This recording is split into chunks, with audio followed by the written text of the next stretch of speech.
50 বার আমি বলেছি, একবার ঘোষণা করো। মুখের পানি নেই ঘোষণা করার।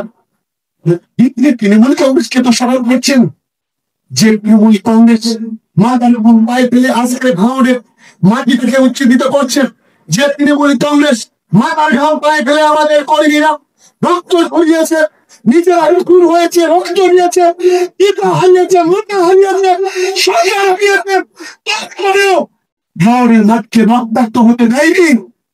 ভাঙড়ের মাটিকে উর্বর করার চেষ্টা করছে।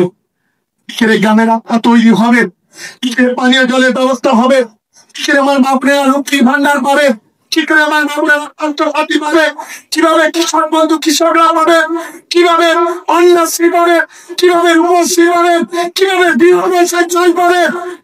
আজ আমাদের তৃণমূল কংগ্রেসের কর্মীরা যখন গোটা ভাঙড় বিধানসভায় ঘুরে ভূমচিপে যখন লড়াই করছে, তারপরে বিজেপি 5 হাজার গ্রাম নৌসদের মতো আব্বাসের মতো অসংখ্য পরিবারের মুসলমানকে বিপদে ফেলার জন্য আজ তারা প্রতিদিন প্রতিনিয়ত রাজ্যের চেষ্টা করছেন। গোটা ভারতকে রক্তাক্ত করার জন্য তারা বিভিন্ন চিন্তা ভাবনা করছে। আরেকটা পুলিশের দল আজকে দেখে যা যে ভাঙড় বিধানসভায় কিভাবে চলছে, সেটা একবার মানুষ কি বলছে সেটা তার মুখের ভাষা কি বলছে দেখে যাও।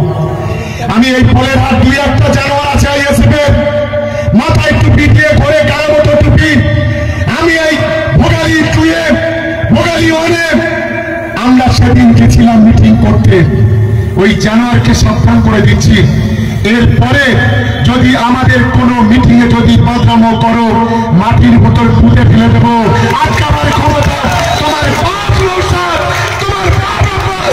পারবে না, এটা আমি পরিষ্কার ভাবে বলে দিচ্ছি। আর নওশাদের বলি, আমাদের একদিন যদি তোর দলের কর্মীরা কোন রকম নোংরামি করেছে আমাদের গাড়ি ঘিরে, তোর ক্ষমতা নেই ভাঙড়ের মাটিতে ঢোকার। আজকের প্রকাশ্যে সবাই চ্যালেঞ্জ করে আজকে বলে দিচ্ছি, আমরা গণতান্ত্রিক ভাবে লড়তে চাই, আমরা ভাঙড়ে গন্ডগোল চাই না, আমরা ভাঙড়ে রক্ত চাই, ফেরাতে চাই না। আজকে মাথায় টুপি দিয়ে দালালি করে আজকে ভাঙড়ের মাটিতে আজকে সর্বনাশ করে দিচ্ছে।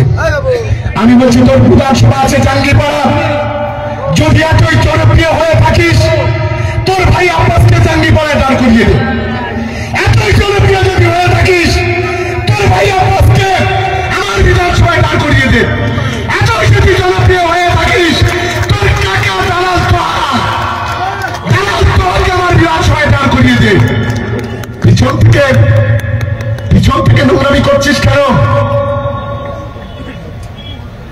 ফুরফুরা শরীফের নামটা যদি ওর নামের পাশ থেকে বাদ দেওয়া যায়, ও একজন বাসন মাজার চাকরের চাইতেও খারাপ, এটা আমি নিশ্চিত ভাবে আমি মনে করি। আমি তাই আপনাদের কাছে অনুরোধ করব, কিসের মর্যাদা বলে দাবি করে যারা আজকে ভণ্ডামি করে ভাঙড়ের মানুষকে কঠিন পরিস্থিতির দিকে ঠেলে দিচ্ছে, সে কখনো পীরজাদা হতে পারে না। আমি মনে করি ও শয়তান, সবচাইতে বড় শয়তান ওইটা। আর আমি বলি, এখানে যারা আছেন আমার তৃণমূল কংগ্রেসের কর্মীরা, আজকে এখানে দাঁড়িয়ে শপথ করতে হবে ভাঙড় বিধানসভা আমাদের